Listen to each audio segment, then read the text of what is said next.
What's going on, guys? It is Mike with Mike's Moto Madness, and today we are going to be doing another how-to video.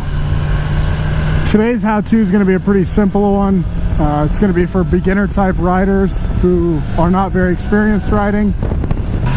This is going to be a probably shorter video that's just going to be about how to use a clutch when you're starting out. And I'll probably go into some basic clutch work of shifting gears.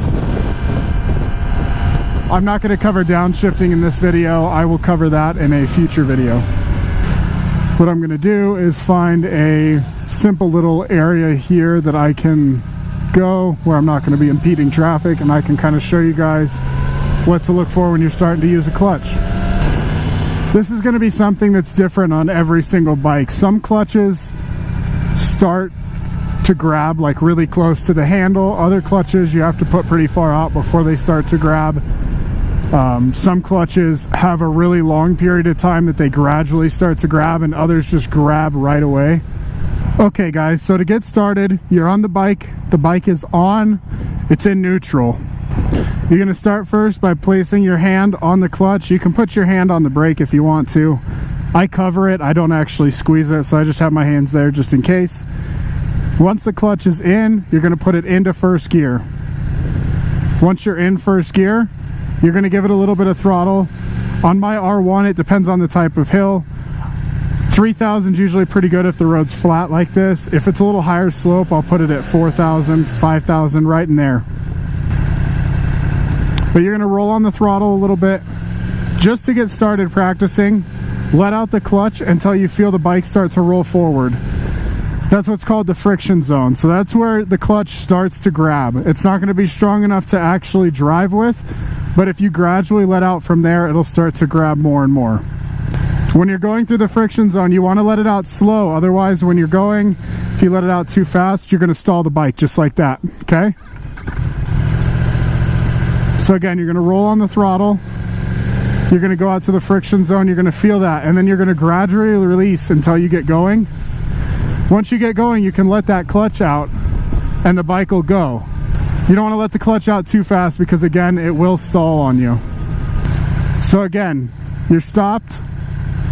You're going to roll in the RPMs, 3,000-4,000 RPMs, depending on the bike you're on. If you're on a non-sport bike like a Harley, you're probably going to want 1,500, 2,000 RPM, but you're going to keep it in the lower part of the RPMs. Let your clutch out gradually until it starts to roll. Let it keep pulling you, and then let the clutch all the way out once you get going. It should be smooth all the way through.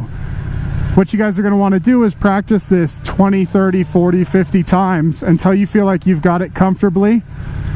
Once you've got it comfortably, you can start to actually just get out of the clutch pretty quick. You'll see, I'll turn around here and show you guys what it looks like. So once you get it down, you'll be able to throttle on, clutch out, and I'm off the clutch now. And it's just that quick. The next piece you'll want to practice is going to be, what if I'm on a hill, right? How do you get going on a hill?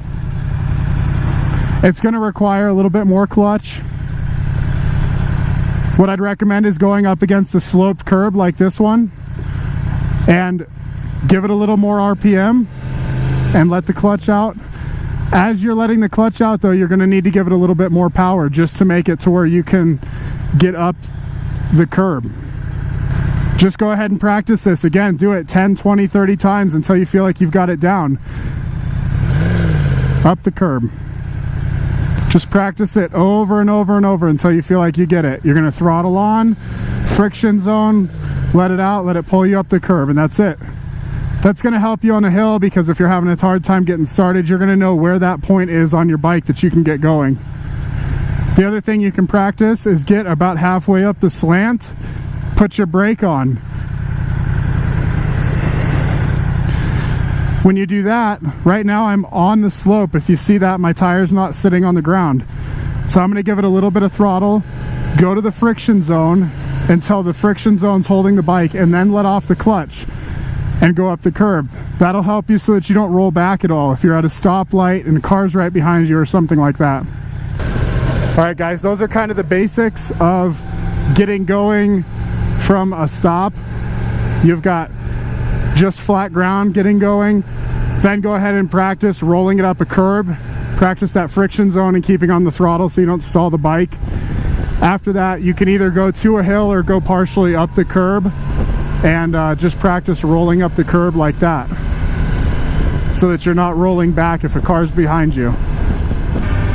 The last thing I'm going to cover with you guys today is how to shift gears. So now that you've got it down, you can get into first gear. How do you go into second and beyond? It's really simple. I'm going to go ahead and demonstrate for you guys. The biggest thing is don't let yourself hang out with the clutch in for too long. When you're ready to shift, just pull the clutch in, pull the lever with your foot into the next gear, and then let the clutch back out. And it should be a smooth motion for you guys. I'll go ahead and show you guys now.